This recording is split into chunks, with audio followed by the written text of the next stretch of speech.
Bonjour, bonjour, bonjour à toutes et à tous. Aujourd'hui, je reçois Marion, que vous connaissez, qui est autrice, qui est comédienne, qui est réalisatrice, qui a plein de talents.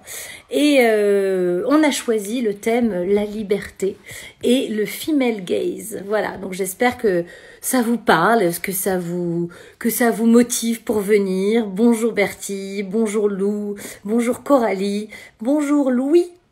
J'ai pris un coup de soleil. Voilà, je suis un petit phare.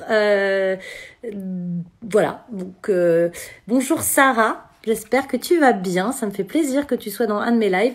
Donc voilà, là, à dire dessus, bien sûr. J'ai lu toutes vos questions pour elle. Donc, je vais lui en citer quelques-unes. Alors, votre première définition, c'était salut, Salut, comment ça va? ça va et toi? Ça va, je suis trop contente d'être là. Merci de m'avoir invitée. Écoute, ça faisait longtemps et je voulais trouver le thème. Ah, bah Et simple. il y avait plein de thèmes, tu m'évoques énormément de choses. Alors au début, je voulais t'inviter en tant que réalisatrice, après autrice, après comédienne, après... Bon, et puis, je sais pas, la liberté, le female gaze. Bah moi je suis ravie parce que c'est vraiment des sujets dont j'aime énormément discuter et je pense dont on n'a pas encore assez discuté pour qu'on soit tous clairs sur ce que c'est et pourquoi c'est important et comment on le trouve. On est bien d'accord. Et alors, j'ai plein de questions parce qu'en fait, en message privé, j'en ai eu 84. Waouh! Ouais, j'en ai choisi 11. Parce que je me suis dit que 1 heure c'était super court et qu'il fallait qu'on aborde quand même plein de choses. Et puis c'est des notions très philosophiques. Alors on va pas parler de la philosophie. Qu'est-ce que la liberté? Alors il y en a Non. plein qui ont dit c'est pouvoir faire des choix, c'est avoir l'impression d'être libre de réaliser ses désirs, ses envies, ce qui nous fait vibrer. Alors, on peut partir de là. Moi, la première question que j'avais à te poser et qui m'ont vraiment, bah, je l'ai eu 12 fois, je crois, cette question, c'est Marion, quand est-ce que tu te sens le plus libre? Ah la vache, c'est une trop bonne question. Ouais. C'est vraiment une bonne question et en plus j'ai pas réfléchi. Mais franchement, j'ai l'impression de me sentir libre un peu tous les matins quand je me réveille et que ma journée n'est pas quelque chose de fixé et de savoir que je suis la seule maîtresse de ce que je vais faire et de comment je vais disposer de mes heures. Alors évidemment, j'ai des obligations comme tout le monde. Je ne suis pas non plus tout le temps chez moi.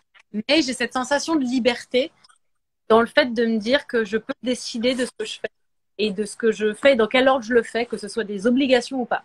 Et ça, je crois que c'est le moment où je me sens le plus libre. Et j'arrive à retrouver cette sensation régulièrement.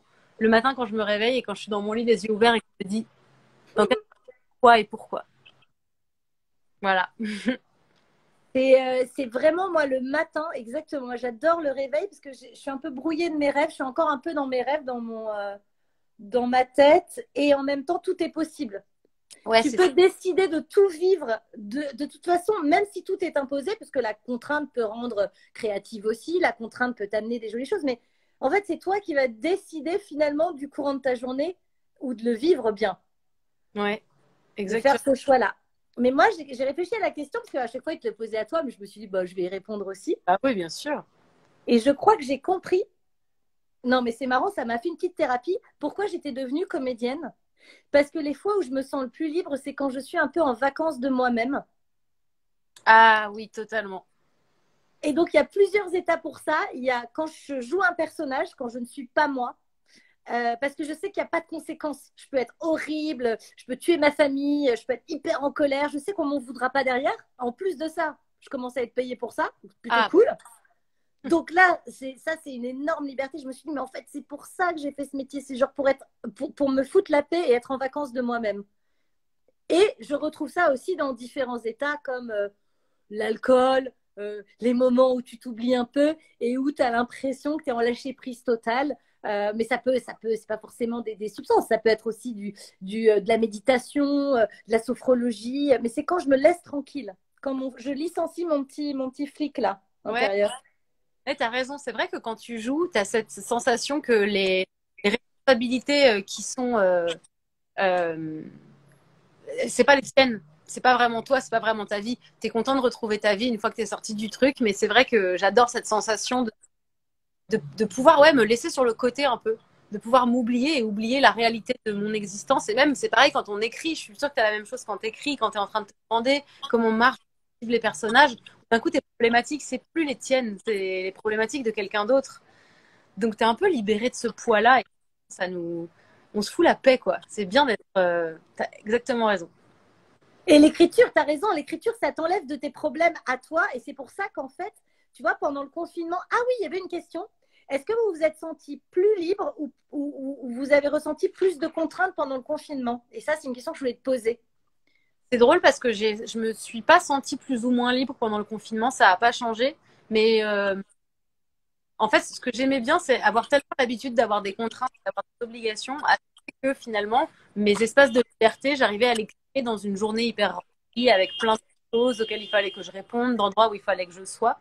Dans le confinement, cette excitation-là m'a manqué. Donc, en soi, j'étais clairement pas plus libre puisque je n'avais pas sortir de chez moi. Mais c'était surtout qu'il se passe rien dehors qui me faisait flipper et qui me faisait me dire, c'est pas comme si je ratais des choses. Les choses n'arrivent pas. Et je crois que ça m'a...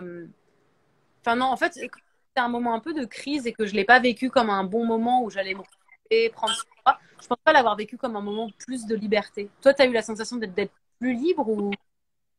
Alors, j'ai eu plusieurs phases. J'ai eu ce truc de... j'ai pas mis, par exemple, de soutien-gorge. Ah ouais. Pendant tout le confinement. Et c'est horrible parce que là, je suis sortie sans soutien-gorge, je suis allée dans la rue, j'ai croisé des copines que j'avais pas vues depuis longtemps. Et c'est horrible, je me suis presque excusée. J'étais enfin bon, là, j'ai pas mis de soutien-gorge. Mais comme si, mais genre, elle regardait pas du tout ça. Et tout d'un coup, ça devenait quelque chose qui n'était pas une problématique pendant.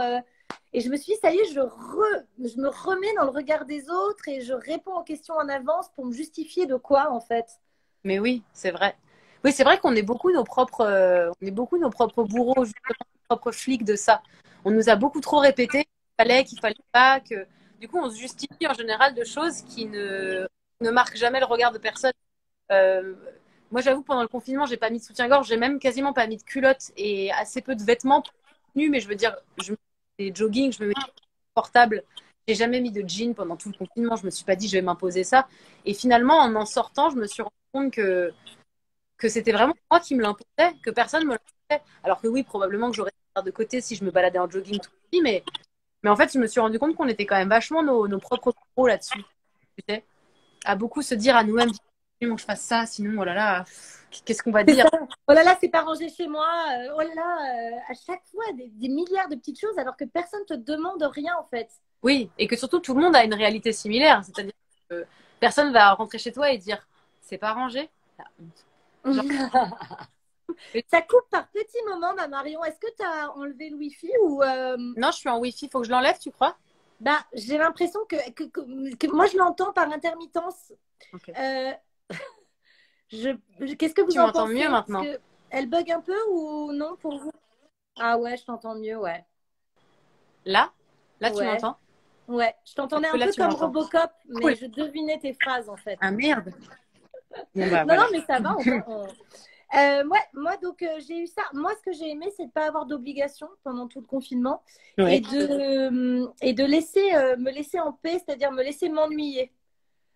Et du coup, en fait, ça m'a rendue plus créative, mais sans volontarisme. Ouais, sans pression, sans rien. Sans pression, en me disant de toute façon, tout s'arrête, on ne sait pas quand est-ce que ça reviendra, donc viens, je vais faire des trucs pour le plaisir. Et quand tu fais des trucs pour le plaisir, en général, encore dans l'écriture, ça coule plus vite. Ouais. De pas avoir de deadline, de choses à rendre, juste pour moi, quoi. Voilà. Ouais, ça c'est cool.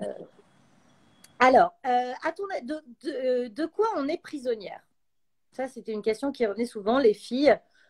Pour vous, en gros, on parle que de nous, hein, parce qu'on ne va pas faire de généralité. Toi, tu te sens prisonnière de quoi à l'heure actuelle? Tu t'es peut-être déjà beaucoup libérée, mais... Ouais, je me suis beaucoup libérée, mais par contre, je me suis sentie prisonnière. En fait, je me sens quand même relativement encore prisonnière, c'est-à-dire que je sens qu'on attend quelque chose de moi, que je ne suis pas prête avec ma sensibilité et ma personnalité à donner.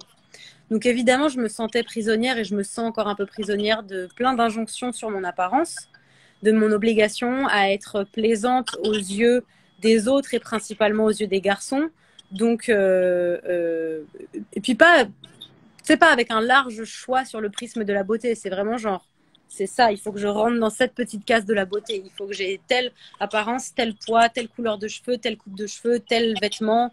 Faut que je me mette en valeur d'une certaine manière. Donc, au-delà des injonctions en elles-mêmes, je trouve que même le, on va dire, je sais pas, le choix des possibilités qu'on a dans la beauté, il est quand même hyper restreint. C'est quand même pas très grand. C'est pas comme si on nous disait sois belle, mais il y a mille manières d'être belle. C'est sois belle dans cet espace. Ensuite, je me sentais aussi pas mal prisonnière d'une attitude qu'il fallait que j'aie. Le fait d'être gentille, de sourire, d'être avenante, de devoir être sympathique, de pas avoir le droit à des moments où moi j'ai pas envie de sourire, où j'ai pas envie de dire bonjour, où j'ai même pas envie de voir des gens. Au-delà de la politesse, c'était vraiment quelque chose de je sais pas, comme si petite, j'avais tout le temps été récompensée quand j'étais arrangeante et que du coup, j'avais grandi comme une femme arrangeante, quoi. Il faut que je fasse des efforts pour que tout le monde soit content autour de moi. C'est comme ça, c'est mon travail. Je me sens aussi pas mal prisonnière de tout un travail d'organisation de ma maison, de la peur de manquer de papier toilette qui fait que je vais en acheter d'avance, toute la charge mentale. Ça, je m'en sens encore prisonnière. J'ai vachement du mal à me débarrasser de cette idée de me dire il faut que j'ai tout d'avance. Parce qu'imagine un jour, j'ai plus de dentifrice chez moi. Non, mais imagine ce qui peut nous arriver. Et tu sais, c'est bizarre. C'est comme si j'avais toujours eu peur d'un truc qui n'était jamais arrivé. Mais cette peur m'avait quand même poussée à continuer à faire un travail de précaution. Je suis précautionneuse sur tout. Et j'ai l'impression que même dans mon comportement, si jamais un jour je lâche un peu du lest parce que finalement je dois rien à personne, je dois pas de sourire à quiconque, je vais être jugée et ça va être mal perçu alors que c'est juste un état d'âme normal de mon humanité, tu vois. C'est plus difficile en plus pour une femme de pas sourire et d'être en colère ou d'être juste vrai parce Ouais, qu'on nous plaque tout de suite quelque chose de soit d'hystérique, soit de diva. Donc ouais, on a alors des ça. exigences, tu vois. Ouais, ouais, non, ça c'est vrai. En fait, on a l'impression qu'il se passe rien à l'intérieur de nous et qu'on est juste bouleversé par les éléments extérieurs, qu'on est tout le temps en réaction de ce qui se passe à l'extérieur et que c'est à nous de prendre sur nous et de continuer à garder le masque de la gentillesse, de la politesse, comme si on n'avait pas le droit d'être humaine et de ressentir les choses. Alors, ce que tu disais sur la colère, c'est d'autant plus vrai que on n'a jamais le droit d'être en colère. Qu'on n'est pas libre d'être en colère quand les choses nous mettent en colère et qu'on va plutôt attaquer notre réaction plutôt que comprendre ce qui nous a mis en colère. On ne peut pas être en colère en tant que femme, quelle honte. Et j'ai beau m'être débarrassée de tout un tas d'injonctions comme celle-ci, je vis quand même dans ce monde-là, donc je le vois au quotidien. Quand je choisis de justement me libérer de ça, je vois que je ne suis pas jugée de la même manière. Euh, Ma réputation, et quand je dis réputation, c'est pas vraiment quelque chose qui m'inquiète, mais tu sais, on est dans un métier où on parle beaucoup les uns entre les autres, et du coup, on Ouais. travaille beaucoup les uns avec les autres, pour peu que tu aies été dans un jour où tu n'avais pas particulièrement envie de jouer la potiche, on va dire, bah, j'ai bossé avec elle, elle est pas sympa. Hein. Et d'un coup, tu vas être pas sympa. Mm. Alors que juste, non, tu as le droit d'avoir des hauts et des bas aussi, tu as le droit de pas serrer la main à tout le monde, de pas être enfin, je sais pas, tu vois, j'ai l'impression qu'on accepte beaucoup plus venant d'un garçon ce côté un petit peu artiste torturé, seul dans son monde, qui n'a pas les codes des conventions sociales. Mais de notre part, nous, non, en fait, j'ai l'impression qu'on est des hôtesses de l'air de la vie, tu sais, qu'on doit tout le temps être le chignon tiré comme ça et faire les issues de secours, C'est ça, un bien truc. sûr. Et non, non, non, non, nous, on est vraiment, tu vois, on est l'image des Air France, on est l'Air France de la vie. Et ça, c'est lourd à la fin de la journée d'étouffer tout ce qu'on est. Et donc là-dessus, j'ai l'impression que je suis pas tous les jours libre. Je sais pas ce que toi tu t'en penses de ces choses. Moi, j'ai ressenti ça quand je devais négocier et que juste je me positionnais et les gens disaient ah ouais, toi. Ouais.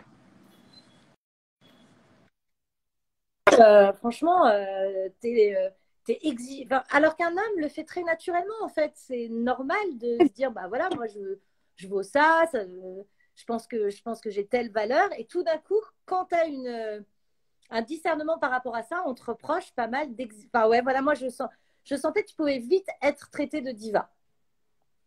Ouais. Ou de capricieuse, ou de tous les mots négatifs qui vont avec le fait de savoir te vendre. Genre, on va dire requin beaucoup plus facilement. Alors que tu n'es pas un requin, c'est juste que tu sais quelle est ta valeur as le droit de négocier. Et en fait, on peut pas être dans un monde où on arrête de dénoncer l'écart salarial et quand une femme se négocie à ce qu'elle estime être sa valeur, on lui dit oh là là, le requin, tu m'étonnes que les femmes, elles n'aient pas envie de négocier. C'est-à-dire qu'on est dans un cercle vicieux de les choses en l'état ne sont pas correctes. Pourtant, dès qu'une femme sortir de cette zone-là, on va lui dire, avec des adjectifs hyper péjoratifs, qu'elle ne devrait pas. En fait, elle devrait déjà s'estimer contente qu'on lui donne de l'argent pour un travail. Et c'est vrai que je le vois beaucoup. Je le vois beaucoup sur Instagram aussi, tu sais, quand je peux signer des partenariats, de me négocier et d'avoir la sensation en fait que non, mais en fait, qui je suis. Et puis, tu sais, ensuite, on vient décrédibiliser ton travail. On me dit non, mais attends, si t'es influenceuse, tu fais que te mettre du gloss et t'es payée. Bon, bah écoutez, dans ce cas-là, si on est tous d'accord, tu vois ce que je veux dire? Il y a tout le temps un truc de. On est beaucoup plus jugé et le double standard persiste toujours. Même quand on a beau en parler, on a beau le dire, on a beau expliquer que c'est compliqué. Il n'y a pas longtemps, je parlais de l'idéal de beauté féminin et de à quel point il était si peu crédible qu'il n'était même pas dans la nature. C'est-à-dire que si on nous avait valorisé un modèle de femme parfaite qui existait, on pourrait toutes vouloir être cette femme. La vérité, c'est que tous les trucs de beauté, tu sais, genre les jambes sans poils, par exemple, au naturel, ça n'existe pas. Les seins qui tiennent seuls mais qui sont gros, bon bah la pesanteur fait que ça n'existe pas.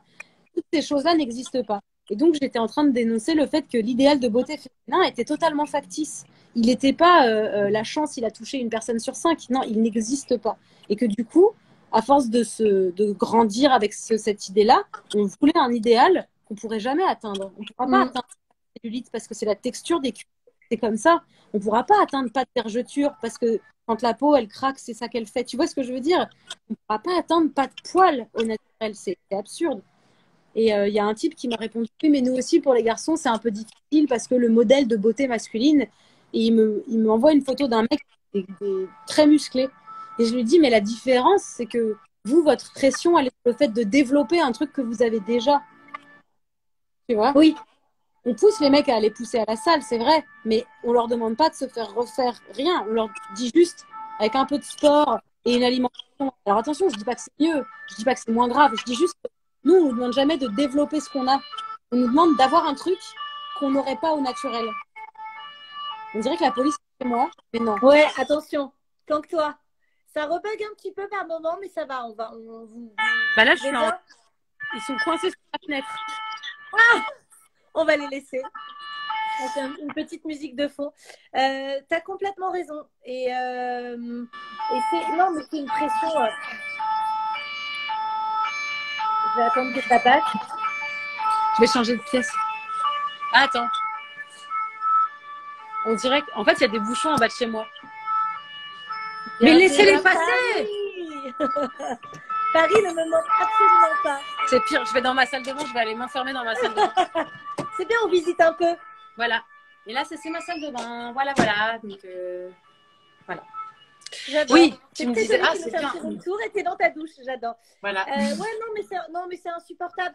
Moi, j'ai écrit un court-métrage qui s'appelle J'ai décidé de ne pas vieillir, mais qui est en fait je prends cette tyrannie de l'âge qui fait que j'entends de plus en plus de gens dire mais passé 30 ans, les meufs, vous êtes périmées, il y a une pression sur l'âge, notamment dans notre métier, qui fait qu'il n'y a plus de rôle après pour les actrices de plus de 50 ans et qu'une femme doit toujours, et qu'associer la beauté à la jeunesse, en fait, j'ai pété un cap pendant le confinement, j'ai écrit là-dessus parce que je me suis dit, mais en fait, même quand tu veux t'en détacher, on te renvoie ça au visage dès que tu passes devant une pub, elles ont 20 ans, ou même 16, ou même 12 maintenant, et que en fait, il y a la vieillesse, en tout cas, l'âge mûr n'est jamais valorisé, quoi. Non, jamais, ouais. Et on peut rien y faire, on peut pas arrêter le temps, on peut rien changer, donc on perd un temps fou à essayer de se rendre jeune, et c'est du temps perdu, quoi. Oui, parce qu'en plus, c'est souvent des solutions qui, au-delà d'être contraignantes, sont chères, ou si elles sont pas chères, elles sont mauvaises pour la santé. C'est-à-dire que derrière, il n'y a aucun bénéfice pour nous personnellement. Tu vois, on gagne pas un truc fou. Quand je vois des gens dire que faire du sport, c'est bon pour le corps, je suis assez d'accord avec cette idée-là. Mais quand je vois des gens dire qu'il faut se faire des injections là, se faire refaire ici, se faire remonter ici, je me dis toujours, mais qu'est-ce qu'on y gagne derrière? En fait, qu'est-ce que nous, vraiment, on a comme bénéfice à part être regardé? Parce Parce que c'est ça, en fait, qu'on est en train de nous dire. C'est tu vas être regardé par des gens. Et par des hommes. Et c'est là où on peut faire un lien avec le male gaze et le female gaze dont je vous parlais. Donc, je ne sais pas si vous êtes familier avec ça, mais on a grandi avec une culture cinématographique, une culture photographique, des publicités qui sont male gaze. Alors, male gaze, c'est l'objectification du corps de la femme pour plaire aux hommes, en gros. Je ne sais pas si tu le résumerais comme ça. Ouais, c'est ça. Moi, je dirais, c'est en gros, c'est traduire le photographe ou la caméra à travers le regard d'un homme et donc d'un homme qui objectifie les femmes. Parce que c'est souvent pas lié au genre de la personne, mais effectivement lié. Enfin, moi, je connais des femmes qui filment les femmes comme si c'était des bouts de viande et des hommes qui filment les femmes comme si c'était des personnes. Mais par contre, il y a ce truc très commun aux hommes qui sont que quand ils vont filmer ou montrer un truc, la femme va directement être un morceau de chair fraîche. Et c'est comme ça, effectivement, qu'on traduit le male gaze, c'est le regard. C'est quel regard est porté, puisque la personne qui tient la caméra et qui tient la direction, en général, est un homme. Et donc, comment lui regarde sa proie, ou en l'occurrence, son modèle. Et en général, il ne regarde pas comme des gens. Voilà, donc il y a une scène mythique, par exemple, de James Bond où Ali Berry sort de l'eau. Et on voit des bouts de corps avant de dézoomer et de voir la femme sortie de l'eau telle une déesse. Oui, c'est pas une personne en fait. On est à la boucherie et on est devant. Je vais prendre les seins et le cul, voilà. Et en fait, c'est fou parce qu'on est rarement montré en entier.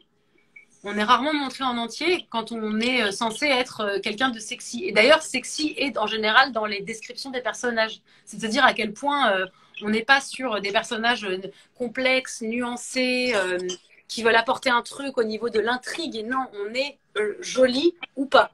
C'est l'un ou l'autre.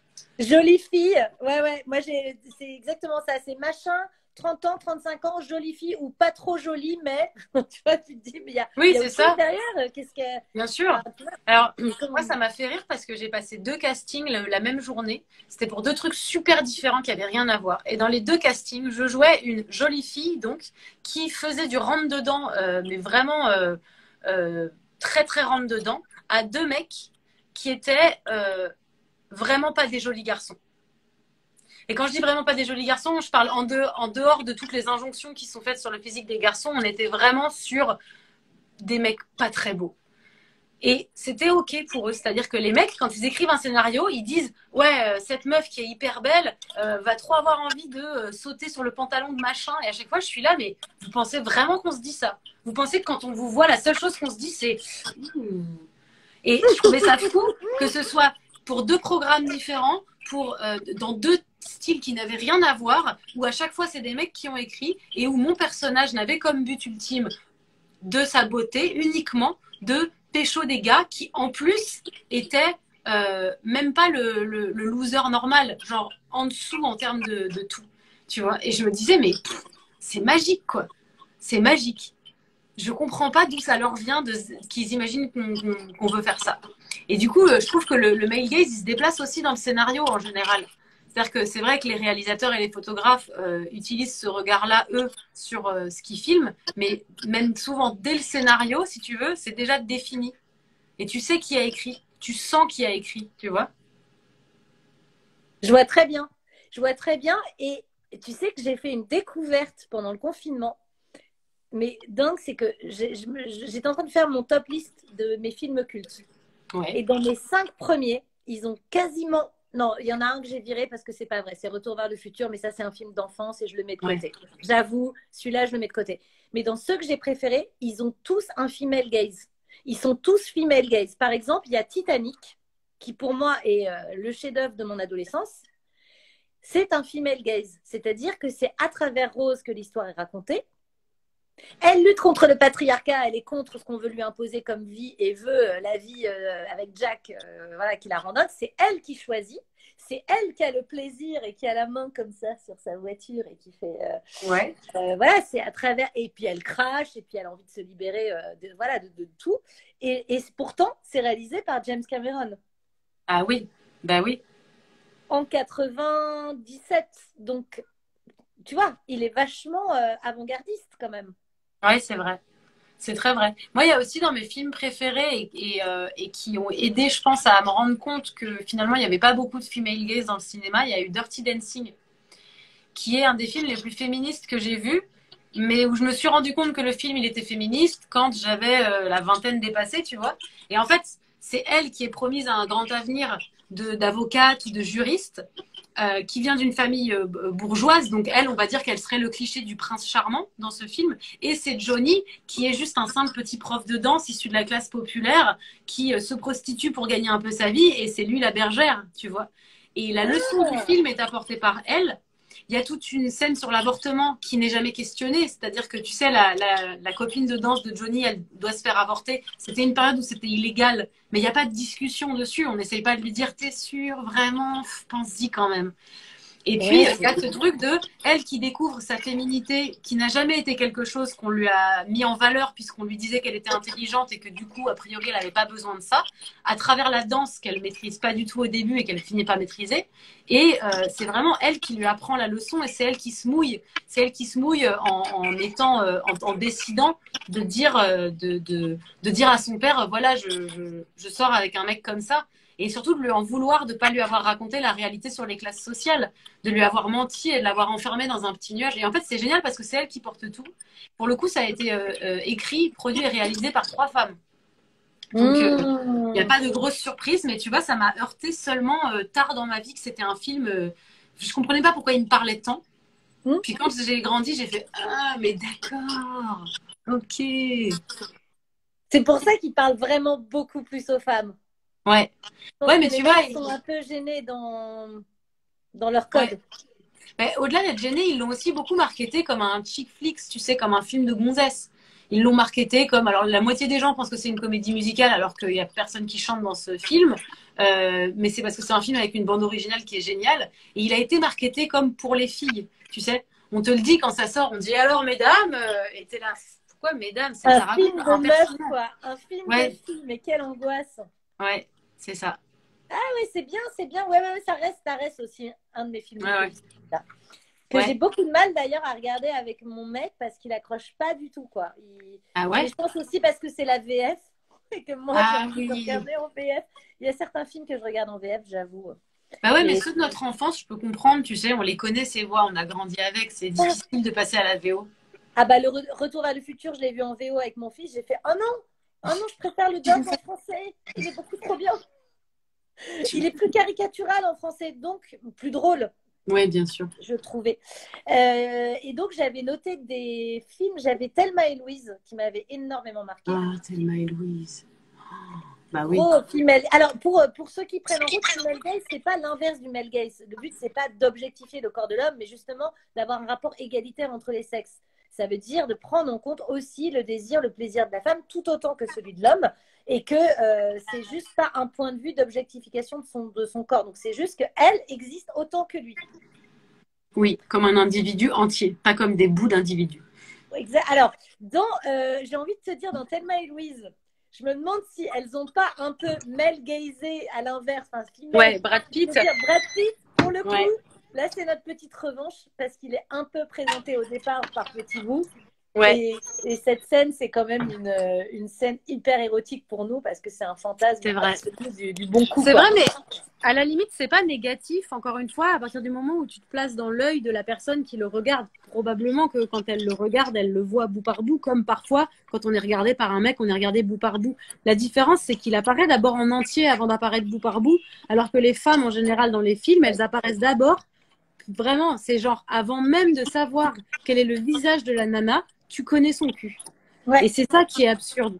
C'est que c'est très rare. Et puis, je suis d'accord avec toi, on n'est pas là pour encourager qu'on filme les hommes comme des objets. C'est pas l'idée. Mais le fait est que, comme c'est très rare et qu'en général, ils sont présentés comme des personnes, c'est sûr que se placer dans notre regard pour voir notre désir va forcément, à un moment, donner des scènes où on va avoir des petits bouts de mecs de ci, de là. Ouais, c'est fou. Hein. Mais ce film est dingue, cette évasion de femmes qui se libèrent de leur mari, qui est quand même, enfin de leur vie, qui est quand même, justement, elles n'ont aucune liberté. Ouais, c'est vrai. Pour aller jusqu'à la liberté ultime, qui est quand même sauter dans le vide, dans le Grand Canyon, et de se dire, on choisit même notre fin. C'est nous qui choisissons la fin de notre vie, quoi, maintenant. Et on se laissera pas arrêter, enfermer, contraindre. Enfin voilà. J'avais Erin Brockovich. Alors bon, ça, moi, c'était. Ah, bah alors déjà pour Julia, parce que voilà. C'est une mère de famille qui est là seule, ses 3 enfants, etc. et qui va se retrouver dans une affaire de pollution des eaux potables qui a fait énormément de victimes. Et c'est elle qui va obtenir gain de cause contre les tribunaux, contre le patriarcat, contre la justice américaine et qui va sauver un peu tous les. Voilà. Et en fait, elle, cette fille qui galère, qui est vraiment en bas de l'échelle sociale, et elle a besoin de personne. Elle n'a pas besoin de mec pour élever ses enfants. Elle n'a pas besoin de la justice pour gagner un procès. Elle est maligne, elle est futée, elle porte des mini-jupes, des super. Oui, parce que je voudrais revenir là-dessus aussi. Il y a beaucoup de gens qui disent non, mais respectez-vous les filles, vous ne pouvez pas être féministe et être sexy. Si, Ah c'est bah, choisir sa tenue, c'est le principe du féminisme. Si tu n'as pas envie d'être sexy, tu l'es pas. Si tu as envie d'être sexy, tu es. Mais non, mais c'est bien, genre Sharon Stone dans Basic Instinct, elle est féministe. bien sûr, en fait, ça n'a même pas ça devrait même pas avoir de lien. Le fait est que oui, la manière dont on nous a imposé le côté sexy, c'est les hommes qui l'ont imposé. Et quand on voit une femme qui adhère à ces trucs-là, on a tendance à lui dire, bah, du coup, tu te respectes pas et tu respectes pas ta cause. Mais jusqu'à preuve du contraire, le monde, il est encore construit comme ça. Donc, on a le droit, dans le monde tel qu'il est construit, si on a envie de faire ces choses-là, de les faire. On peut pas, en fait, pour moi, c'est comme les gens qui attendent que le changement vienne d'abord des femmes et qui ne comprennent pas que nous aussi, on a été élevés dans un monde sexiste. Donc, nous aussi, on est sexiste. Nous aussi, dans nos actions, dans nos manières de penser, on doit se déconstruire. On est obligé parfois de se dire, ah ok, là, j'avoue, j'ai un double standard. On n'est pas juste magique. On n'est pas né en nous disant à nous, vous êtes vraiment des humains à part entière. Par contre, la société va vous considérer comme des objets. Et c'est à vous de leur expliquer que non. Non, nous-mêmes, moi, pendant tout un temps de ma vie, je me suis considérée comme un objet, comme un truc joli qu'il fallait poser un bibelot, comme si j'avais pas le droit d'être intelligente ou drôle ou voir. Et en fait, j'ai dû me déconstruire. Du coup, attendre des femmes et dire, tu sais, les gens qui disent, ouais, mais moi, je connais des meufs, bon, elles sont, elles acceptent tel truc. Et je suis là, bah ouais, on est élevé dans la même sur la planète où on est objectifié, donc c'est normal qu'on soit pas, on n'est pas magique, hein. Et je trouve ça toujours fou d'imaginer que notre manière de nous habiller ou de parler ou d'avoir des rapports sexuels ou pas soit déterminant. Non, on veut la liberté, on veut la même que tout le monde. Et on veut justement pas entendre ça. On veut se mettre en jupe et que personne n'ose donner son avis là-dessus. Ça devrait pas exister, tu vois. Et t'en as fait les frais de dire ça. Merci Marion, en tout cas, hein, de pouvoir le dire ouvertement parce que c'est finalement très courageux de le dire sur des plateformes telles les réseaux sociaux Ouais. que nous aimons. Voilà, là apparemment il y a une personne qui est très désagréable et qui dégagera bientôt, mais la majorité sont des gens ouverts et tolérants. Ouais, ouais. Mais c'est sûr que c'est compliqué, bien sûr, de dire juste je veux me déplacer d'un point A à un point B sans me faire siffler, sans me faire harceler. Je veux pouvoir m'habiller comme je veux sans être traitée de salope. Voilà, je veux pouvoir être sexy les jours où je suis sexy. La liberté, c'est la liberté de choisir ses habits, c'est la liberté mais juste, bon, après, on va pas débattre sur. C'est la liberté de pouvoir faire des choix. Voilà, si toi, Ouais, ouais. c'est un choix en ton âme et conscience. Alors après, moi, ce que je me pose comme question, c'est quand tu vois que quelqu'un n'est pas libre, est-ce que c'est ton rôle de lui dire ou pas? Moi, personnellement, Ouais. Est-ce que tu as déjà vu des gens autour de toi où tu t'es dit, oh là là, mon Dieu, qu'est-ce qu'elles sont contraintes hmm. Bah, par ça, un mari, par un mec, par une religion, Est-ce que tu as osé dire quelque chose ou pas? en général, je sais une chose, c'est que tu peux pas forcer le changement ou la prise de conscience chez quelqu'un qui veut pas faire le travail. Et quand je dis le Mm. travail, je veux dire pas de manière volontaire, juste quelqu'un qui n'est pas conscient.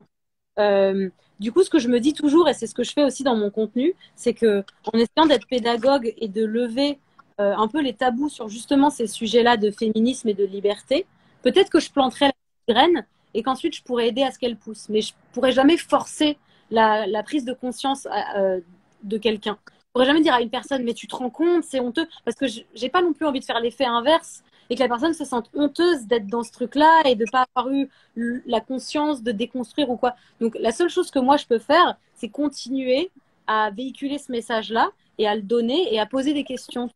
Je le fais jamais de manière euh, pas agressive, mais je le fais jamais de manière rentre dedans. Je dis jamais, genre, donc ton mec qui décide, quoi, y a pas de problème. Je dis juste, L'enfer. Non, bien sûr.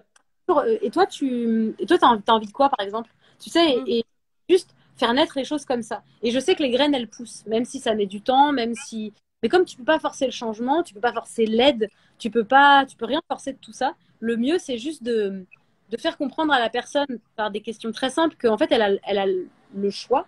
Et peut-être que si ça a l'air contraignant et difficile au début, c'est une libération qui dure. Ensuite, on se remet pas dans des situations où on est enfermé. À partir du moment où on a analysé ce qui nous embêtait et qu'on est passé outre, on revient jamais en arrière. C'est ça qui est magique avec l'être. Donc moi, j'essaye juste d'être la petite, le petit diable sur l'épaule qui fait, peut-être que bof, non, je sais pas, tu vois. Non, mais c'est ça qui est inspirant, puis de lire les livres. Là, j'en ai recommandé plein pendant le confinement. Sorcière, moi, par exemple, ça a été ma découverte pendant le confinement. J'avais déjà lu Beauté fatale, mais il y en a la colère des femmes. Je sais plus où je l'ai. Oui, je l'ai. Ouais, tu l'as lu? Non, j'ai ouvert et en fait, je savais qu'il fallait que je sois un peu. Attends, je l'ai caché là. Enfin, je l'ai caché. Non, c'est pas. Bon, en tout cas, je l'ai. Mais oui, ouais, c'est des livres vraiment. La colère des femmes, je l'ai commencé. Je me suis dit, putain, ça va être dense. Il va falloir que je me pose parce que je sens que ça va me mettre en colère de lire que j'ai pas le droit de me mettre en colère et pourquoi. Tu sais, ce truc, je sens qu'elle va avoir raison. Ça va m'énerver. Tu sais, ça va m'énerver d'avoir auto-étouffé ma colère pendant tant d'années. Tellement. Mais tu sais que moi, je me suis mise en colère pour la première fois dans mes rôles. C'est pour ça que le théâtre m'a sauvée. Ah ouais? Que j'ai joué la mégère apprivoisée. Ouais. Donc, c'est vraiment le rôle de Shakespeare où tu peux te mettre en colère parce qu'elle est tout le temps en colère. Elle est tout le temps. Elle n'en peut plus, quoi. Elle craque. Et c'est ça qui m'a libérée. C'est la première fois que j'avais une sensation de colère. Que j'ai pu l'exprimer, que ça a pu sortir. Et j'avais plus de picotement dans la gorge. Et corporellement parlant, j'ai changé. J'ai arrêté d'avoir les épaules rentrées. Je me suis redressée. Je me suis. Tiens, moi, j'ai des chiens. Allez. Et ah oui, parce que c'était ça comme question que je voulais te poser. Attendez, alors ça, je viens de l'acheter. Déployer sa puissance de femme. Voilà. C'était mon achat du jour. Je vous le dirai, je ne sais pas, je ne l'ai pas encore lu. Est-ce que toi, tu ressens des symptômes corporels quand tu sens que tu n'es pas libre, quand tu es contrainte, quand tu te sens manipulée? Est-ce que ça passe par le corps? Et si oui, c'est à quel endroit? Moi, c'est toujours mon ventre qui réagit. Et c'est pas tant quand je suis pas libre, c'est quand je me laisse pas respecter. Donc ça revient un peu au même finalement, puisque dans une certaine mesure, je suis dans une situation dans laquelle je sens une forme de danger et je choisis de me taire et de pas me défendre. Et c'est dans mon ventre directement que je sens, genre dans mes tripes limite, que je sens que là, mon corps, il n'est pas d'accord avec ce que je fais. Qu'en gros, mon corps, il est en train de me dire, excuse-moi, tu pourrais dire quelque chose, tu pourrais faire quelque chose.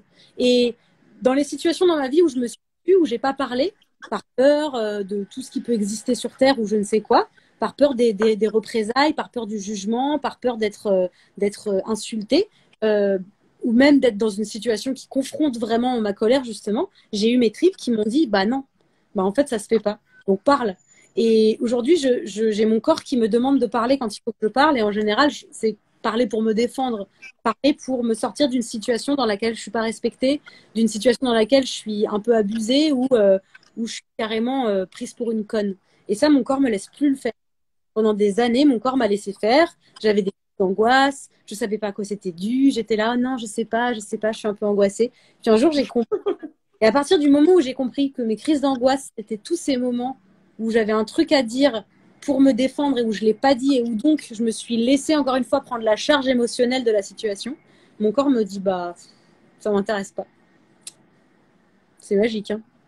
C'est assez magique quand tu écoutes ton corps et quand Alors, attends, est-ce que tu sais comment bloquer une personne pendant un live? Annès, apparemment, dérange énormément les gens. Je ne sais pas si je peux bloquer en même temps ou alors est-ce que je suis obligée de recommencer un live, mais je n'ai pas envie de recommencer juste pour une personne. Pouvoir cliquer sur son nom et le bloquer. Mais sinon, Annès, il faut faire de la méditation. Qu'est-ce qu'il y a? T'es en colère? Non, mais il est content parce qu'on s'intéresse à lui. Tu sais, oui. il a juste besoin d'attention, tu sais. Oui. C'est ça. Je ne sais Bon, pas. donne-nous ton adresse, on va te faire livrer un petit bouquet de fleurs. Ouais, ça me fait rire. Ouais, ce qui est drôle, c'est les gens vraiment très très en colère et puis tu leur parles après en MP, ils sont là, non, non, mais je t'adore, j'adore ce que oui, tu là. Moi aussi. Ah, tu avais besoin d'attention en fait. Ah oui, c'est ça. Ou tu sais, tu leur écris un truc, ils t'écrivent un truc pas sympa, et tu leur dis c'est pas sympa et ils disent ah, mais je voulais pas du tout que tu le prennes comme ça. Hein. Et t'es là. pas trop d'autres possibilités. Qu'est-ce que tu me racontais sur le Moi, je te racontais. sur le corps? Oui, Ah ouais, moi, le fait de ne pas. En fait, tu sais, j'ai la voix un peu cassée et j'avais des nodules, tu vois. Et genre, en ouais, fait, c'était quand j'arrivais pas à exprimer. J'arrivais pas à dire quand je trouvais que c'était pas normal, que c'était injuste. Il y a un truc avec l'injustice, mais en même temps, comme je voulais être sympa et que mon désir d'être sympa était au-dessus de mon désir de faire la justice, parce qu'en même temps, je me disais, ouais, mais ils vont me trouver chiante de dire les choses. Je bloquais tout et j'avais vraiment des matins où je me réveillais aphone. Et c'était très fort. Et je l'ai dit par des sketchs, je l'ai fait passer en fait par le biais de l'artistique finalement. Tout ce que je voulais dire. Martin Sexe Faible, donc elle t'a joué, tu jouais la sœur de Martin, oui, oui. qui est donc dans un monde, Martin vit dans un monde où les femmes ont le pouvoir. J'ai pu placer régler tous mes comptes sur le sexisme ordinaire que j'avais pu vivre à travers cette série et par l'humour. Ouais, Donc c'était tout bénef. C'est une sorte de mais oui, petite thérapie. bien Voilà. sûr. Donc, Euh, j'ai noté des petites phrases, je ne sais pas si toi tu en as noté, qui m'ont empêché d'être libre ou alors qui ont boosté ma liberté tout au long de ma vie, mais c'est des phrases qui résonnent encore aujourd'hui. Donc j'ai réfléchi à ça, j'ai fait ce petit travail-là bah, pour la séance. en fait, quand tu m'as demandé d'y réfléchir, dans ma tête, j'en ai eu 465 et je me suis dit que comme on allait probablement se retrouver avec les mêmes, je pense que me viendra des phrases quand tu donneras les tiennes, à mon avis, sans aucun souci. Mais j'en ai tellement en tête, celles qui m'ont empêché d'être libre, j'en ai plein en tête. Alors moi, la première, c'est mon prof de CE2 qui m'avait dit quand je rentrais de la cour de récré et que je venais de faire une partie de foot avec les potes, ah mais toi, t'es un garçon manqué en fait. Hmm. Et je l'ai vraiment toute ma vie, c'est t'es pas comme tu devrais être, quoi. Oui, Tu puis devrais pas être ça. Tu devrais t'es pas être raté. là, en fait. Ouais, c'est surtout t'es raté. C'est-à-dire que dans Garçon manqué, c'est drôle parce que quand on traite un petit garçon de fille, c'est une insulte, mais quand on traite une fille de garçon, c'est pas une insulte. Seulement nous, on rajoute manqué. C'est-à-dire qu'on est en train de te dire que t'es pas juste un garçon, t'es raté. T'as été raté. Voilà. T'es un échec, tout simplement. T'es Ouais. un échec et surtout, tu devrais pas jouer au foot avec. Tu devrais être dans les coins, jouer à l'élastique avec tes copines puisque tu appartiens à l'autre monde. Et Ouais. raté, ouais. Alors qu'en fait, je sais pas, des gens utilisent ce mot pour dire, en fait, moi j'étais un garçon manqué et je rectifie, tu veux dire quoi par là? Bah, genre, je courais partout, j'étais aventurière, je fais, bah ça c'est positif. J'étais agile, j'étais sportive. Je fais, bah voilà, bah dis plutôt, ouais, j'étais sportive, j'étais aventurière, j'étais un garçon manqué. Ah ouais, t'as raison. C'est Non, des mais trucs positifs. plus, c'est dommage qu'on récupère pas ça pour en faire des adjectifs, ou en tout cas oui, des adjectifs racolés à des jeunes filles positifs. C'est-à-dire qu'au lieu de nous filer la douceur, la délicatesse, la docilité, tout ça, ce serait cool de nous filer aussi le fait d'être aventurière, d'être sportive, d'avoir de l'énergie, en fait. C'est absurde. Tu vois, ça commence très tôt, le fait qu'on soit des poupées. Qu'on soit déjà faites pour être juste sage et polie et dans un coin sur une cheminée. Alors, il y a des différents rôles. Il y a Dora l'exploratrice maintenant, non? J'ai l'impression. Il y a Dora l'exploratrice. Euh, je trouve que ça manque encore. Moi, j'ai un neveu de 5 ans et j'avoue que tous les dessins animés qu'il regarde, c'est quand même beaucoup des garçons ou des chiots, mais des chiots masculins quand même, tu vois. Et il a beau être élevé par une mère qui est toute seule et il a une tante comme moi qui est super et une grand-mère, il a beaucoup de femmes dans son entourage. Il revient quand même de l'école en nous expliquant quand même que les trucs de filles, c'est pas ouf, quoi. Et il fait pas encore le lien entre nous qui sommes des filles mais adultes et les petites filles avec qui il est à l'école. Et c'est hyper difficile parce qu'on a beau lui expliquer, il est ouais non, il est déjà dans une école où on lui dit que les trucs de, enfin dans une maternelle où on lui dit que les trucs de filles c'est nul. Il veut pas des trucs de filles lui. Donc c'est hyper compliqué en vrai. Bah, comme les chaînes YouTube, c'est des chaînes de filles. Ah non, c'est des chaînes girly. Ah Et oui, ça girl. a toute cette condescendance de girly. Tu sous-entends quoi? Enfin, je veux dire, non. C'est une chaîne scientifique avec une femme qui l'incarne. Ce n'est pas une chaîne girly sur la science. Enfin, tu vois, c'est très étrange ce terme-là. Mais ouais, bah, c'est vrai que mon petit bonhomme, il a quoi? Bah, en fait, il a tous les super-héros. Lui, il a Batman, Spider-Man, Iron Man, Hulk et bah, sa meilleure amie, Mona, ils sont tout le temps fourrés ensemble. Et elle l'a dit, la dernière fois, elle fait oh, moi j'ai que Wonder Woman. Et puis bon, je sais pas. Alors je dis bah, alors apparemment, il y a des héroïnes, des super-héroïnes. Je me suis renseignée sur ça pour elle, justement. J'ai invité un spécialiste des super-héros. Et donc, il y en a pas mal, mais elles sont beaucoup moins mises en avant. Bien Et sûr. Il y a beaucoup elles n'ont pas toutes des films, quoi. Oui, oui. Non, elles n'ont pas de films, et souvent, c'est vrai que les films qu'elles ont eus, c'était pas des films qui étaient excellents. Du coup, c'est facile pour les fans de Marvel ou de DC de dire, bah, de toute façon, c'est des films de merde. Et en fait, enfin, voilà, c'est toujours la même histoire. On n'est pas logé à la même enseigne, donc c'est compliqué d'avoir un traitement qui est similaire, quoi. Moi, je me souviens d'avoir été marquée à l'école par le masculin l'emporte. Ah oui, oh mon Dieu. Bah oui, le masculin, C'est une l'emporte, règle c'est de le grammaire, féminin. hein. C'est une règle de grammaire, mais on appelle ça le masculin et l'emporte. C'est-à-dire que tout le champ lexical autour du masculin l'emporte, il n'a rien de grammatical. Il est purement et symboliquement dans ton inconscient de petite fille qui te fait te dire qu'il y aura 100 filles et un seul garçon, le masculin l'emporte. Comment t'imagines que tu te construis avec une langue qui elle-même est basée sur une injustice comme celle-ci? C'est pareil sur quand on essaye de te faire croire que l'homme, c'est avec un grand H, ça représente l'humanité. Eh ben, dites l'humanité, dites pas l'homme, tu vois. Arrêtons de nous faire croire que l'homme est neutre et que la femme est féminine, délicate et sensuelle. Et ça, c'est hyper agaçant. Si vraiment l'homme avec un grand H représente l'humanité, eh ben, on arrête de dire l'homme, on dit l'humanité. Et on arrête de dire liberté, égalité, fraternité. Voilà, non mais ça va jusque-là. Ça va jusqu'à notre constitution. Et tout le monde dira oui, mais la langue française est une magnifique langue. Bah oui, non, ça a été une langue écrite par des hommes, inventée par des hommes pour des hommes. C'est pas qu'elle est magnifique, c'est pas que je lui manque de respect, c'est juste que aujourd'hui on peut changer. Il y a assez de mots dans le dictionnaire pour qu'on arrête de dire homme et de dire fraternité. On peut dire solidarité, on peut dire humanité. Je suis désolée, c'est des mots qu'on n'a pas inventés il y a 2 semaines, tu vois. Ouais, adelphité. Ou... Mais regarde, les Américains, les anglo-saxons, ils disent human rights. Ouais, ils disent human rights, ouais. Ils sont beaucoup plus inclusifs que nous, en fait. Ouais, Nous, notre langue est très, très, très sexiste, finalement. notre langue est sexiste, ouais. Et ça m'ennuie toujours que les gens pensent que ce débat-là, il a rien à faire Il est sur la utile. place Ouais. publique. Parce que justement, non, en fait, quand tu te construis par la langue, et quand tu es une petite fille et que tu te construis avec une langue qui est sexiste, tu vas pas grandir en étant une femme en pleine possession de tes moyens et en pleine possession de ton pouvoir d'individu et de ton humanité. Donc oui, ça fait des femmes bancales, et des femmes bancales, ça fait des victimes plus faciles. Donc c'est un cercle. Pour moi, si tu dois changer les choses, tu peux pas dire qu'il y a des priorités et qu'il y a des choses qui sont pas des priorités.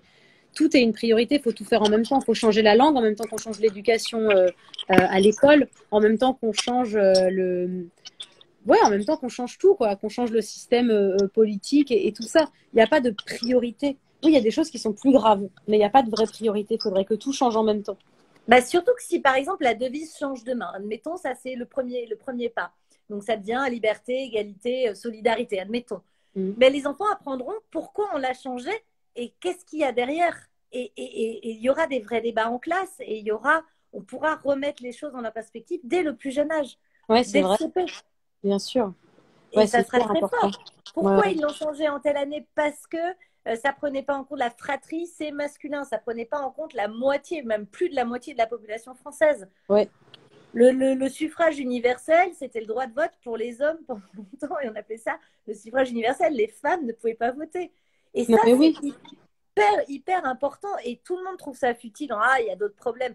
Non, parce qu'une langue crée des pensées et qu'une pensée crée un monde. Et que notre monde ne changera pas tant que notre langue ne changera pas. bien sûr. Et ça, les profs de français, ils sont extrêmement d'accord avec ça. Moi, Bah oui. j'avais fait une vidéo qui s'appelle l'école des filles et je parlais de ça. Ils m'ont envoyé vraiment des pavés de remerciements en disant on milite pour ça à l'éducation nationale. On a signé des pétitions pour ça. C'est fou, hein.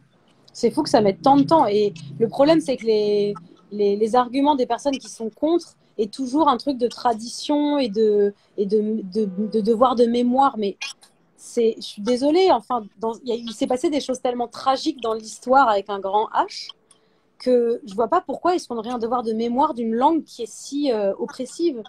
Je veux dire, qu'est-ce qu'on doit se rappeler enfin, tu vois ce que je veux dire? Je trouve ça absurde de dire oui, mais c'est comme ça, c'est la tradition, c'est l'histoire de notre pays. On s'en fout si l'histoire est bonne, on a le droit de l'oublier aussi. Tu vois, je trouve ça absurde. On met l'autorité dans des institution qu'on considère comme au-dessus de nous, alors que non, c'est les humains qui utilisent la langue française. Elle a le droit de changer. Mais je pense que le changement fait peur à ceux qui sont du bon côté parce qu'ils se disent qu'ils vont peut-être perdre des droits, peut-être perdre des privilèges, alors que non, en fait, ça va libérer tellement tout le monde parce que les hommes ont besoin aussi de se libérer de la pression du patriarcat sur eux. Bien sûr. Et le fait de pouvoir faire elle sans se dire ah bah tu vas dans une filière de filles. Ouais, bien sûr. Ou voilà, donc ça va faire du bien à tout le monde. Mais je pense qu'il y a toujours cette appréhension de se dire attends, si on partage, du coup j'ai moins de gâteaux. On est d'accord ou pas? Parce que là, moi, j'ai l'impression que je vais me faire avoir. Je pense que c'est ça aussi, cette peur du changement. C'est de se dire, mais attends, mais ouais, si tout le monde commence à avoir des droits égaux et sont considérés, il y a moins de place. Ce qui est faux d'ailleurs. Ce qui est faux. Mais moi, je suis c'est toujours... cette peur-là, je pense. Moi, je suis toujours rassurée de savoir que les personnes avec qui je partage le monde sont des personnes qui ont la même légitimité à exister. En fait, moi, si j'étais un mec, je serais trop contente que les femmes trouvent leur légitimité à être considérées comme des humaines, à être aussi libres que moi, parce que ça ferait un monde qui serait meilleur globalement pour moi aussi. Tu sais, c'est vrai que pour les débats qu'on peut avoir sur le féminisme et l'afroféminisme, j'ai tout intérêt à ce que l'afroféminisme prenne une place énorme sur le devant de la scène, parce que ces meufs sont quand même mes sœurs et qu'on partage les mêmes luttes. Et donc, du coup, si on est toutes pleines de pouvoir, ben on va être beaucoup plus fortes. Et ça devrait être pareil pour le féminisme. Il devrait y avoir des mecs qui disent mais oui, si on est tous forts, c'est super. Plutôt que de se dire non, parce que du coup, oh, je serais pas au-dessus. Oh non, trop dommage. Tu vois ça, et ça c'est dommage. Enfin, je sais pas. Je pense qu'on a quand même la capacité à voir tout ce que ça pourrait nous apporter de positif. Et enfin, moi, j'ai pas peur. J'ai peur de rien perdre. C'est bizarre là-dedans. J'ai peur de rien perdre et je vois pas comment on pourrait faire perdre à quiconque des droits. Ça n'existe pas. On va pas rétablir l'équilibre en leur disant bah du coup vous n'avez plus le droit de vote. Et voilà. Bah, c'est comme quand tu as un deuxième enfant, tu vas pas moins aimer le premier parce que tu as un deuxième enfant. Ton amour, il s'étend et tu vis en harmonie, voilà, c'est extensible. Oui, mais après, on peut aller même plus loin, même le droit des animaux, c'est un peu scandaleux. Enfin bon, bref, j'inviterai un canard la semaine prochaine. Allez, pour discuter des films qui lui ont plu. Bien maltraité, bien chassé en France. Oui, c'est vrai. Non, mais tu sais, quand tu pousses, tu te dis, mais c'est vrai que la suprématie de l'homme aussi sur l'animal, c'est quand même scandaleux. Mais bon, voilà. Oui, bah oui. On va. Qu'est-ce que j'avais comme petite phrase? Ah, tu sais qu'une fois, on m'a dit, toi, t'es une fille avec laquelle on se marie, pas avec laquelle on couche. Ah, bah tu sais quoi, moi j'étais beaucoup plus l'inverse que toi. J'étais beaucoup moins respectable, a priori. Mais moi, non, mais c'était censé être un compliment, mais moi, ça m'a bloqué. Ah non, mais c'est bloquant. J'étais la fille respectable et du coup qu'on présente aux parents, mais alors du coup pas du tout coquine, qui pouvait pas de temps en temps. Il n'y a pas de désir. Ouais. En fait, on te nie ton désir et ta sexualité, mais d'un coup, et du coup, effectivement, ça te fait te sentir honteuse d'avoir peut-être des désirs. Mais ça, le fantasme de la pute versus la maman, il est tout le temps partout, quoi. J'entends encore plein de mecs de ma génération dire, de notre génération, dire des trucs comme ouais, mais une fille qui a eu trop de partenaires, enfin plus que moi, c'est quand même bizarre. T'as envie de dire, mais non, mais pourquoi? Et c'est toujours absurde, ce truc de la belle fille parfaite. C'est ça, de la fille qui va pas te faire. Parce que moi, j'ai même des potes qui me disaient non, mais elle, je peux pas. Ils étaient amoureux. Non, je peux pas la présenter à mes parents et tout. Vas-y, c'est trop la honte. Enfin, vraiment, elle est vulgose, quoi. Ouais, ça, c'est vrai que notre sexualité aussi a toujours été jugée d'une manière ou d'une autre. Exactement, dans un sens ou dans l'autre. Et surtout, cette pression, et ça, je vous parle de ça. Moi, j'étais à Dauphine, j'étais dans une école censée être des gens, tu vois, qui ont fait un bac plus 3, 4, etc. Et je l'ai trouvé tellement étriqué d'esprit, finalement, tellement moins ouvert, avec des préjugés surtout sur le voile, sur la prostitution, je me disais, oh là là, on est tellement loin de qui je suis que je suis vite partie. Je suis vite partie de ce monde beaucoup trop fermé pour moi. Ouais, tu m'étonnes. Après, il y a des choses qui m'ont boostée. Tu vois, moi, j'ai un prof de théâtre qui m'a dit, Juliette, si on te ferme la porte, passe par la fenêtre. Pour finir sur des trucs un petit peu positifs. Et ça, je l'ai toujours en tête. Dès que j'ai un nom, je fais, OK, eh ben, si, ça va le faire. Ouais. Ça va peut-être pas le faire ici, maintenant, avec toi. Mais c'est pas pour ça que mon projet, je vais le laisser tomber. C'est pas pour ça que tu vas me décourager. Et transformer les messies en essis, quoi. Ouais, t'as bien raison. Moi, je crois que le truc le plus cool vis-à-vis de la liberté que je peux avoir sur mon apparence, à chaque fois que je prends une petite liberté, euh, je me dis toujours, mais qui va faire quoi? Genre, en vrai, au pire, si jamais ça plaît pas, qui va faire quoi contre? Tu vois ce que je veux dire? C'est cette question de remettre les choses dans leur contexte et de remettre les choses à leur juste échelle. Je suis sortie sans soutien-gorge, mais qui va faire quoi? Tu vois, et du coup, ça dédramatise tout ce que je peux choisir de faire. Et je suis d'accord avec toi parce qu'en termes d'ambition, c'est trop bien de pouvoir te dire, je m'en fous, je vais foncer. Et plus il y aura des non, plus je vais me battre. Mais en termes aussi de rendons-nous compte que tout ce qu'on s'impose physiquement, en fait, ça marcherait aussi si on le faisait pas. Et de toute façon, personne ne va rien faire. Donc, tu vois. Il y a quoi? Ouais. Ouais, j'aime bien, mais tu vas faire Ah, quoi? Bah, rien. non, Bon, mais bah, voilà. regarde dans la glace et tu te dis, il y a quoi? Qu'est-ce que tu vas faire? Tu vas rien faire. Bon, bah voilà, alors arrête. Et voilà. Moi, je trouve que ça dédramatise le truc et je me dis, voilà, j'ai pas les cheveux propres depuis 7 jours et alors, tu vas faire quoi? Moi, il y a une anecdote, je ne sais pas si elle est vraie. D'ailleurs, parfois, elle suit mon live. Alors, bon, bref, c'est Alexandra Lamy. Je ne sais pas si c'est vrai, mais c'est une anecdote qui circule dans le métier. Comme quoi, elle aurait fait un premier casting d'un gars, une fille, et elle aurait pas été contente d'elle. Et ça, c'était non, quoi. C'était plutôt non.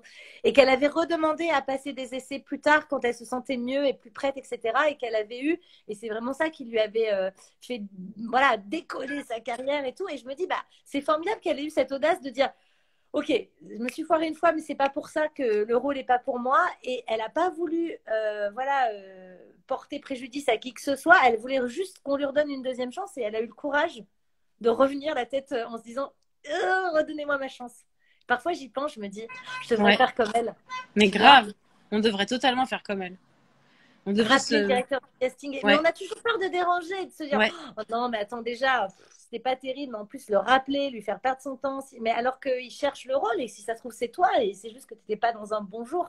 Parce ouais, qu'on est c'est vrai. humain, C'est vrai qu'on est humain aussi. On est humaine, hein. on est humaine. Je C'est tiens vrai. à te dire que les castings à 8h30 du matin, à l'autre bout du périph', hein, je me dis, oulala, là là, c'est très très mauvais ça. Je suis Ouais. pas du matin, moi, pour les Ah, castings, c'est moi un non truc de plus. Mais malade. de tout. Je suis pas du matin de la vie en général. J'ai l'impression que notre live va couper bientôt parce qu'on arrive à 1 heure.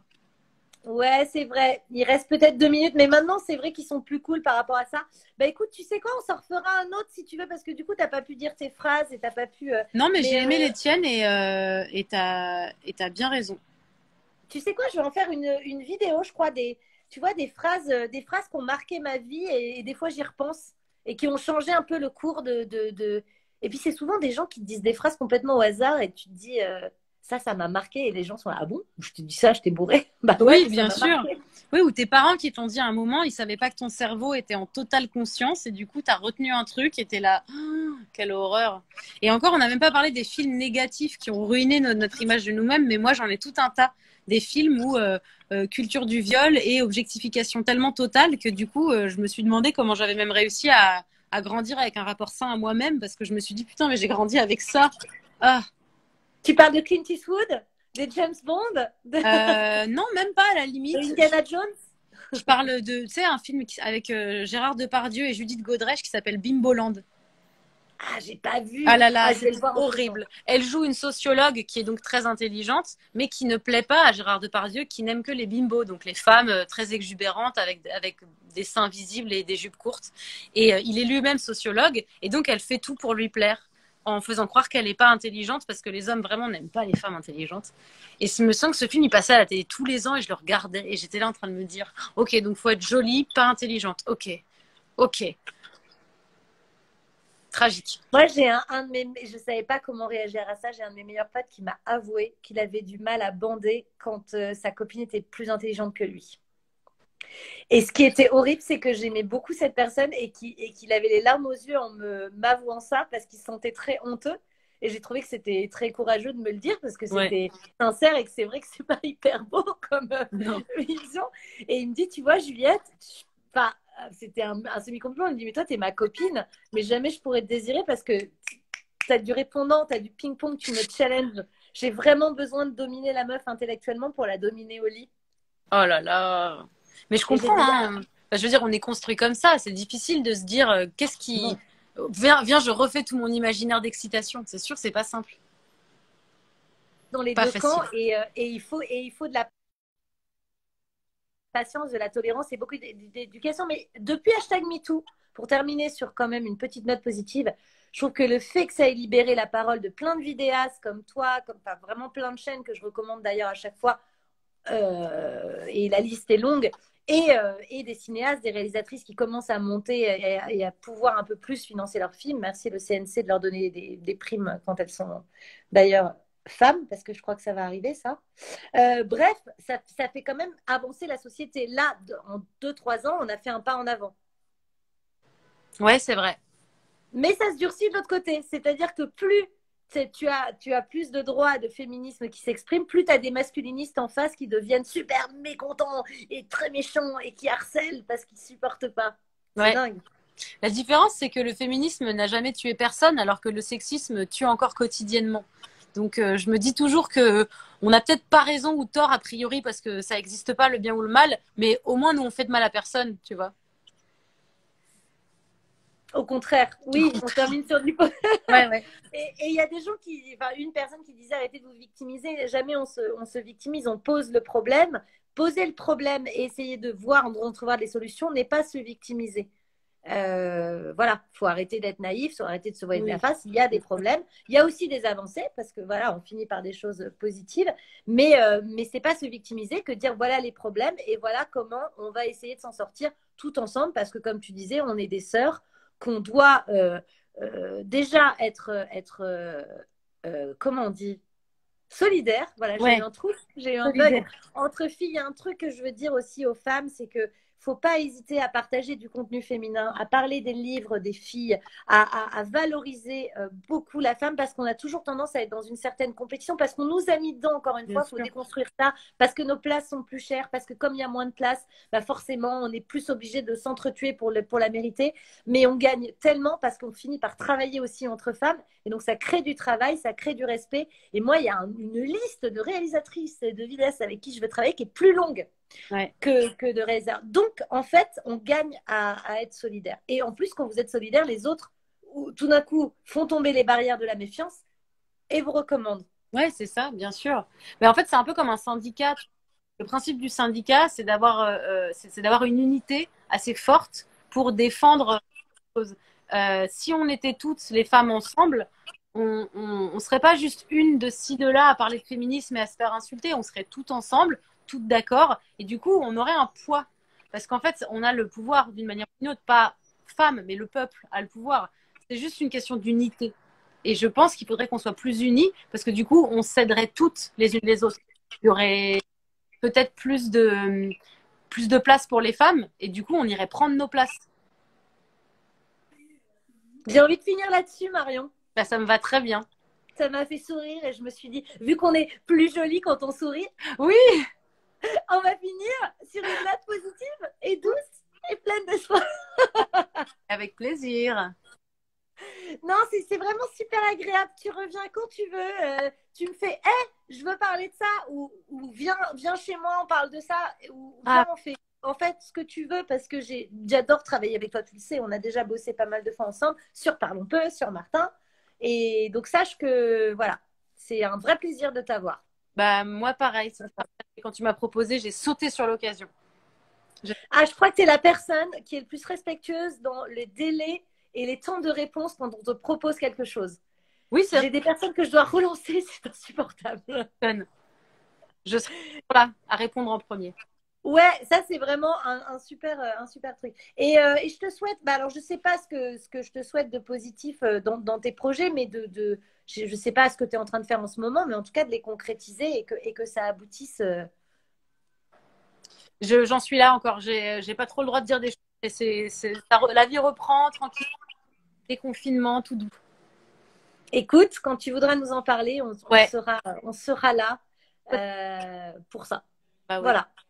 Je te souhaite la même Mais chose même, de bonheur et de réussite. oui. Ah bah oui, oui, mais voyons-nous vite. Dès que je Oui, remonte à Paris, je ouais, te fais signe. ouais. Bah, au revoir tout le Bisous. monde et bisous Juliette. Merci encore 1000 fois. Merci à toi Bye. pour tes belles paroles très inspirantes et vraiment, je pense que ça fait beaucoup de bien à beaucoup de gens. Donc, merci Marion. Bah merci. Bisous, bonne soirée. Bisous les filles, bisous Lisa, bisous Justine, bisous Marion, bisous Doudou, bisous les amis. À très vite.